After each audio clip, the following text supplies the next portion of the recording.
everyone. So for today's tutorial, it's actually going to be more of a walkthrough than anything else. So I have prepared materials and I'm going to talk about each step in the process.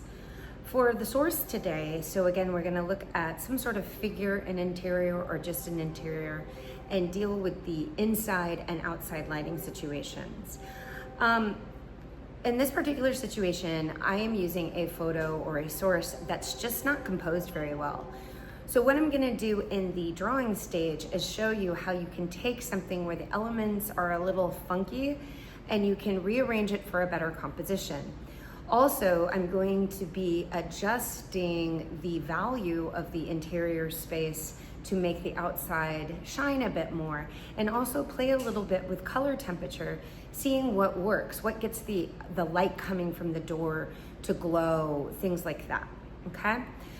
This intro is actually going to be blanketed between the acrylic and oil and then also watercolor.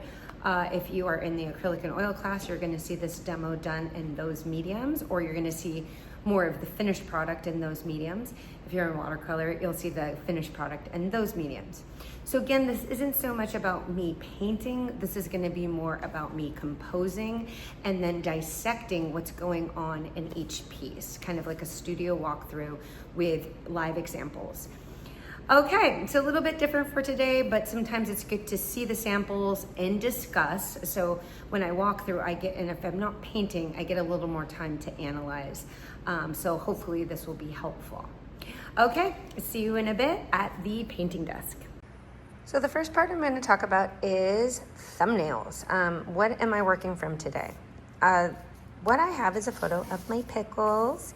I printed in black and white, and I printed in color, okay?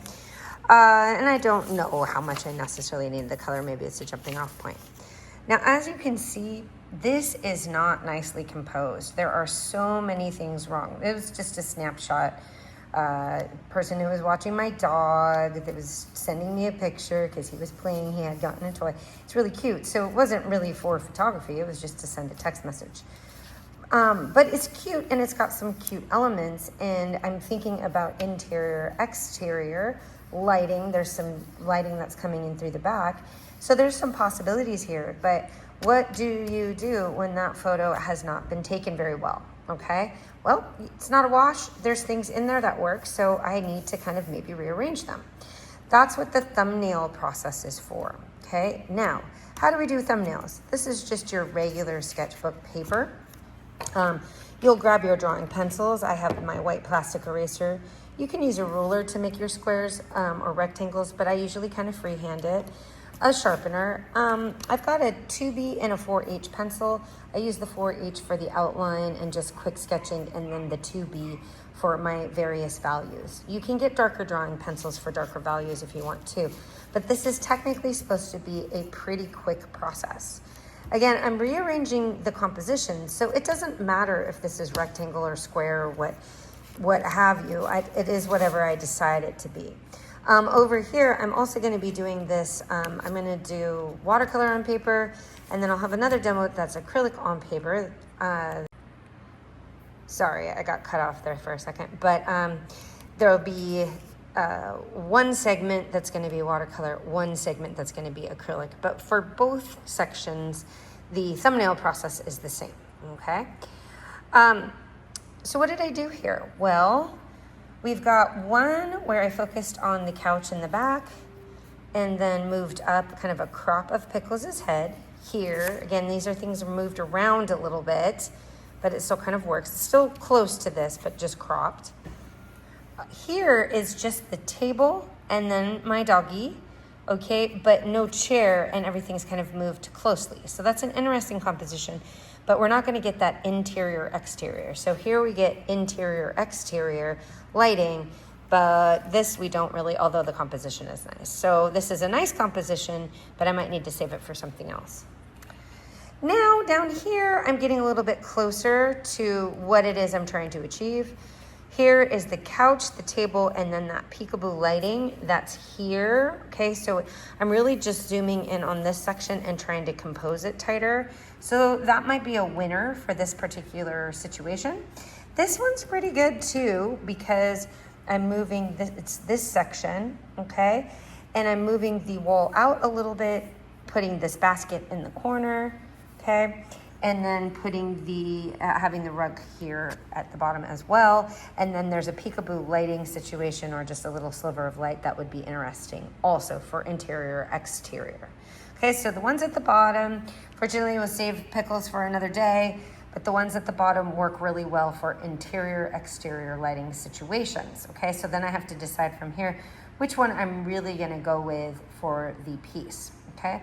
For my demos, I'm gonna do two of the same with two different lighting situations. One interior lighting, which is warm, and exterior lighting, which is cool. Then I'm gonna swap it for interior lighting cool, outside lighting warm. Okay, see you in a bit. Okay, so here I'm gonna go over the variations between the warm interior, so warm shadow, cool light, and then cool shadow, warm light, okay? I ended up going with these two thumbnails, so I didn't repeat the same image. I decided that I would go with these interiors. And then you can also see, this is the original photo. So I'm taking a lot of liberties here, okay? I'm not really color matching. I'm, turning this a little bit warmer in burgundy because sometimes you need to do that to go along with your color scheme. So what you're trying to do with the painting will a lot of times override the source image, okay? As I layer, I can turn this blacker if that makes more sense for the space, so on and so forth. I can just use a couple washes, but for right now, I'm just setting the tone, okay? And again, this is like the first and second pass, just laying out what the painting is supposed to feel like temperature-wise, okay? So again, here I have my values mapped. I kind of have the source, and then I've moved over here, taped it off.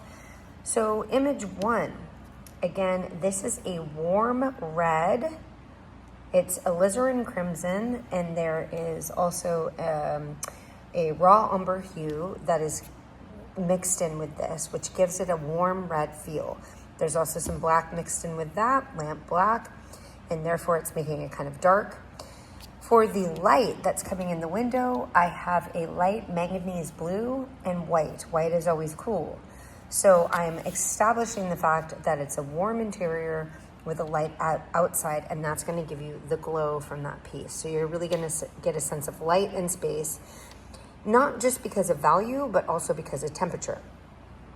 Same thing is going on here. It needs to be built up a little bit, but we have a black, blue, very cool interior. That's the interior space. And then using a warmer, like a, let's see what we have here. Doing Indian yellow. So it's kind of an orangey yellow. That's the light coming in. And as you can see from the photo, that's not the case. I have completely reversed it and invented it. So you can see from the photo, it's a little bit warmer here. Everything is warm on the inside, like all these reds. It's kind of like that alizarin crimson that I'm doing here. But I reversed it here. I just kind of invented, okay? So I just used a color structure. I decided that I was use like blacks, blues, and grays. And then warm white and yellow, not the blue here because we've already used it here, to bring the light into the space. So I'm kind of reversing it. What I'm trying to show you here is that you don't have to be literal about color. You don't have to go back to your source and do exactly what's going on there. Color is a construct, and that can really override this is where you have invention, this is where you have expression, and where the painting really becomes yours, okay? So that is all for today, is just really going through the thumbnail sketches, working from a photo that might not be as dynamic as you need it to be, recomposing from that. You can see I got a really nice composition from something that doesn't really work. And playing around with color. So when you're doing an interior, make sure that you make it dark enough so that you have that sense of the light coming from the outside. Also make sure that there's a temperature shift. So if it's warm inside, then it's cool outside. If it's cool inside, then it's warm outside. And if you're very cognizant of that, you're gonna get a great sense of light in your paintings. Okay, happy painting. Let me know if you have any questions.